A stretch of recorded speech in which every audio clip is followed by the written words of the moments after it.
कहाँ जाओगे? बेलापुर, नामपुर, फतेहगढ़, रामगढ़, कहाँ जाना है बोलो? तुमने ये नहीं पूछा कि हमारा नाम क्या है? तुम्हारा नाम क्या है बसंती? Will you be my Valentine? हाँ भी ना, 40 सालों से आप ही की तो वैलेंटाइन हूँ। Hi, this is Hema Malini. I am coming with both my daughters, Aisha and Ahana, to Norway for Bollywood Festival, which will have Indian dance and film festival in September 2012. I am sure you will all come to see our classical dance at Oslo Concert House on Sunday, the 9th September. See you.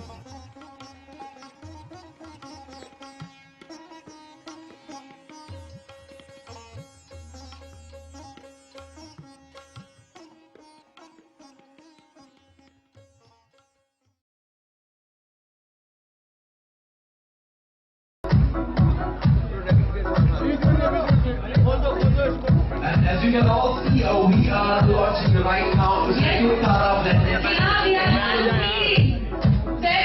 we are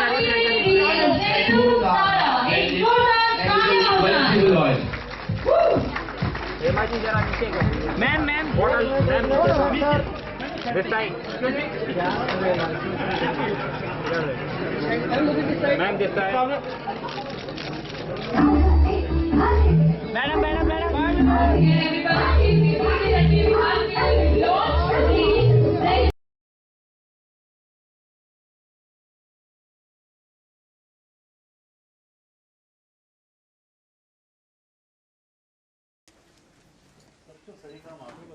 Veteran actress in Bharatiya Janata Party MP Hema Malini was injured in a road accident in Rajasthan's Dausa district on Thursday. The mishap occurred when the actress was on her way to Jaipur. She was rushed to the Fortis Hospital in Jaipur for treatment.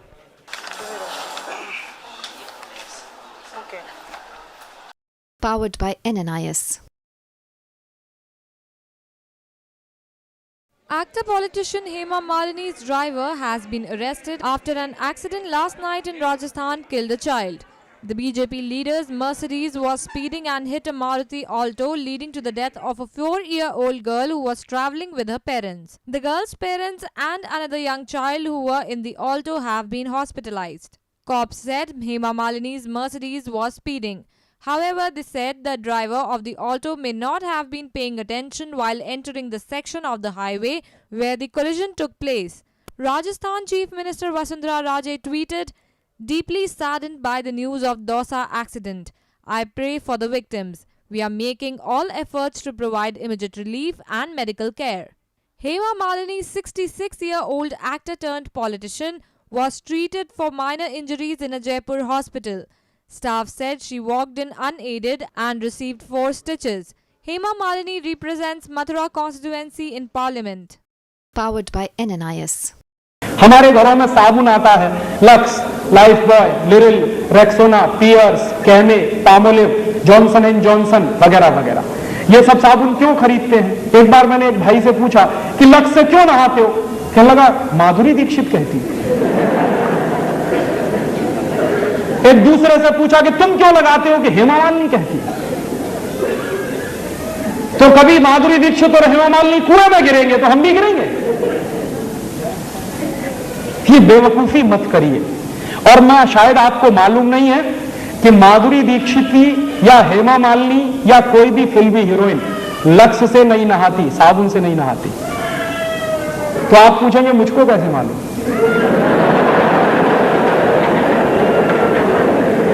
मुझको पता चला अभी कुछ दिन पहले बंबई में मेरा एक व्याख्यान हुआ था जुहू में। और जुहू वो जगह है जहां हिंदुस्तान के ये फिल्मी हीरो हीरोइन ज्यादा रहते हैं। व्याख्यान कैसे हुआ? एक कोई फिल्मी हीरो है, उनका नाम है धर्मेंद्र। उन्होंने मेरे व्याख्यान के कैसेट सुने। मेरे व्याख्यान के कुछ 10 कैसेट निकले हैं, तो उन्होंने सुने और उन्होंने तुरंत फोन किया कि मैं राजीव दीक्षित से बात करना चाहता हूं। मैंने कहा मैं बोल रहा हूं। तो कहने लगे आपके 10 कैसेट सुनने के लिए मैंने 10 घंटे गाड़ी चलाई और घर नहीं गया जब तक कैसेट खत्म नहीं हुए। मैंने कहा बहुत अच्छी बात है, क्या लगा आपको? मैं आपका एक व्याख्यान करना चाहता हूं। मैंने कहा जरूर करिए, मैं आऊंगा। क्या आपकी फीस क्या है? मैंने कहा मैं फीस नहीं लेता कभी व्याख्यान के लिए।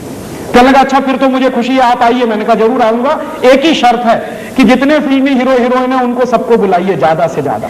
तो उन्होंने कहा मैं कोशिश करता हूं। तो क्या हुआ, उनका एक बंगला है लोनावाला में, पूना और बंबई के बीच में, वहां उन्होंने व्याख्यान रखा। मैं गया, ज्यादा लोग तो नहीं आए, कुछ 25-30 लोग आए थे। उनके बीच में मीटिंग हुई, बातचीत हुई, बहुत सारे सवाल पूछे। जब खत्म हो गए उनके सवाल तो मैंने उनसे कहा कि अब मैं एक सवाल पूछूंगा। तो हेमा मालिनी से मैंने पूछा कि आप मुझे बताओ कि लक्स से नहाती हो? नहीं। लाइफ बॉय से नहाती हो? नहीं। कैमे से नहाती हो? नहीं। लिरिल से नहाती हो? नहीं। मैंने कहा आप नहाती भी हो? तो कहने लगी नहाती तो रोज हूं। मैंने कहा फिर किससे? तो उन्होंने बताया चने के आटे में मलाई डाल के नहाती हूं, माने बेसन में मलाई डाल के नहाती हूं। तो मैंने कहा अगर आप बेसन में मलाई डाल के नहाती हैं तो ये बात पूरे देश को क्यों नहीं बताती? कहने लगी डर लगता। मैंने कहा क्या डर लगता? कि अगर हिंदुस्तान की सभी बहनों ने बेसन में मलाई डालकर नहाना शुरू किया तो सब हेमा मालिनी हो जाएंगे। तो मेरी तो कुर्सी खतरे में पड़ जाएगी। तो आप ये जान लीजिए कोई भी फिल्मी हीरोइन साबुन से नहीं नहाती। क्यों? उसका कारण है जितने साबुन हैं वो बनते हैं कास्टिक सोडा से, और कास्टिक सोडा शरीर की त्वचा के लिए बहुत खराब होता है। और आप ये चाहें तो प्रयोग करिए, साबुन से नहाइए, नहाने के 20 मिनट के बाद जब आपका शरीर सूख जाए तो नाखून से ऐसे लाइन खींचिए, सफेद रंग की लाइन खींचेगी। और आजकल ठंडी का दिन है, साबुन से नहाइए, 10 मिनट बाद आपका पूरा चेहरा सफेद सफेद हो जाए। क्यों? उसमें जो कास्टिक सोडा है वो आपकी शरीर की त्वचा से चिपक जाता है, चाहे जितना पानी डालिए धुलता नहीं। इसलिए साबुन सबसे रद्दी चीज है। तब आप पूछेंगे बेस्ट क्वालिटी क्या है? बेस्ट क्वालिटी है मुल्तानी मिट्टी, मिलती है अभी भी इस देश में, खरीद लाइए बाजार से। क्या करें उसका?